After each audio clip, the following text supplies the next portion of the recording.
Some childhood wounds don't come from cruel words. They come from the words that were never spoken.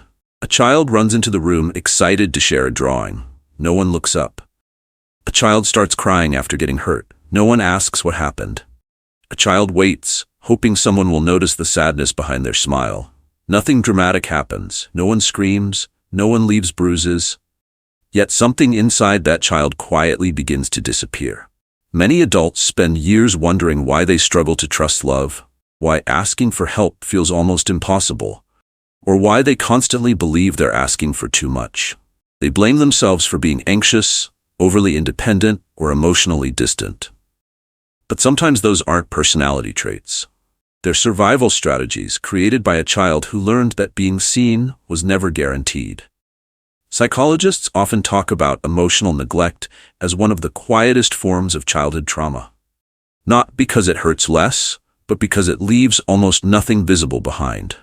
There are no dramatic memories that seem serious enough to explain today's pain. Instead, there are thousands of tiny moments where emotional needs simply disappeared into silence. And the brain remembers every one of them. To understand why this matters, imagine childhood as the place where your nervous system learns one simple question. What happens when I need someone? If comfort comes, your brain learns that people are safe. If attention comes, your brain learns that your emotions matter. If someone listens, your brain learns that your voice has value. But when those moments are repeatedly met with indifference, another lesson slowly replaces them. My feelings aren't important. I should handle everything myself. It's safer not to need anyone. Children don't consciously decide these beliefs. Their nervous system builds them automatically because survival always comes before understanding. This is why emotional neglect is so difficult to recognize later in life. You rarely remember one defining event. Instead, your identity slowly grows around an absence of comfort, an absence of curiosity, an absence of emotional connection. The child adapts because children always adapt, and adaptation often looks surprisingly impressive. Teachers describe them as mature, friends call them independent, adults praise them for never causing trouble. No one realizes those qualities may have been born from loneliness rather than confidence. Over time, these survival patterns become so familiar that they begin to feel like your real personality. One of the most common is radical self-reliance. On the surface, it looks strong. You rarely ask for help. You solve problems alone. You tell everyone you're fine, even when life feels overwhelming. People admire your independence. What they don't see is the fear hiding underneath. Because for someone who grew up emotionally ignored, asking for support doesn't simply feel uncomfortable. It feels dangerous. Every request carries an invisible question. What if nobody comes? The safest solution becomes needing as little as possible. Unfortunately, the same strategy that protected the child slowly isolates the adult. Another pattern grows quietly beside it, an endless need to prove your worth.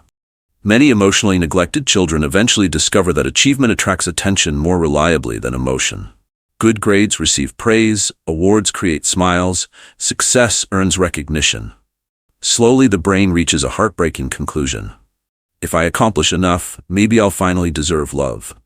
Years later, that belief becomes perfectionism. You work harder than everyone else. You chase promotions, qualifications, recognition, and impossible standards. Yet every achievement brings relief for only a few moments before another goal appears. Because the real hunger was never success. It was significance. No accomplishment can replace the experience of simply feeling emotionally seen. Then there's another survival strategy that's much harder to notice: people-pleasing. These adults seem incredibly thoughtful. They remember birthdays. They avoid conflict. They apologize quickly. They're always available when someone else needs them. From the outside, they appear wonderfully kind. Inside, they're constantly monitoring the emotional temperature of every room. Not because they enjoy it, because their nervous system learned long ago that relationships survive only if everyone else stays happy. They become experts at reading faces, changing their tone, adjusting their opinions, ignoring their own needs. Eventually, they know exactly what everyone else wants, but struggle to answer one simple question. What do I want? That question feels strangely unfamiliar because nobody asked it often enough when they were young. Another consequence appears inside close relationships. Some emotionally neglected adults become intensely attached. A little kindness feels enormous. A single text message can brighten an entire day. Silence suddenly feels terrifying. The relationship slowly becomes responsible for providing the emotional security that childhood never offered. Others move in the opposite direction. The closer someone gets, the more uncomfortable they become. Vulnerability feels risky. Depending on another person feels unsafe. They leave before they're left. Not because they don't want love, because somewhere deep inside, their nervous system still expects emotional absence. Neither response is irrational. Both are attempts to avoid repeating old pain. Perhaps the saddest part is that many of these adults don't realize why they react this way. They simply believe something is wrong with them. But psychology suggests something very different. The brain doesn't confuse the past with the present because it's weak. It does it because prediction is one of its primary jobs. If emotional neglect happened often enough, the brain starts preparing for it automatically. It expects disappointment before it arrives. It prepares for rejection before anyone rejects you. It scans for emotional distance even inside healthy relationships. This process happens so quickly that it feels like intuition. Yet often, it's actually memory disguised as instinct. Ironically, the same childhood that created these fears also develops remarkable strengths. People who spent years carefully observing emotional signals often become exceptionally empathetic adults. They notice tiny changes in someone's voice. They recognize sadness hidden behind laughter. They sense tension before anyone speaks. Friends naturally trust them because they genuinely listen. Coworkers rely on them because they understand emotional dynamics that others completely miss. This ability isn't accidental. It developed because paying close attention once increased the chances of staying emotionally safe. Their nervous system became highly sensitive to other people's feelings. The problem is that this sensitivity rarely points inward.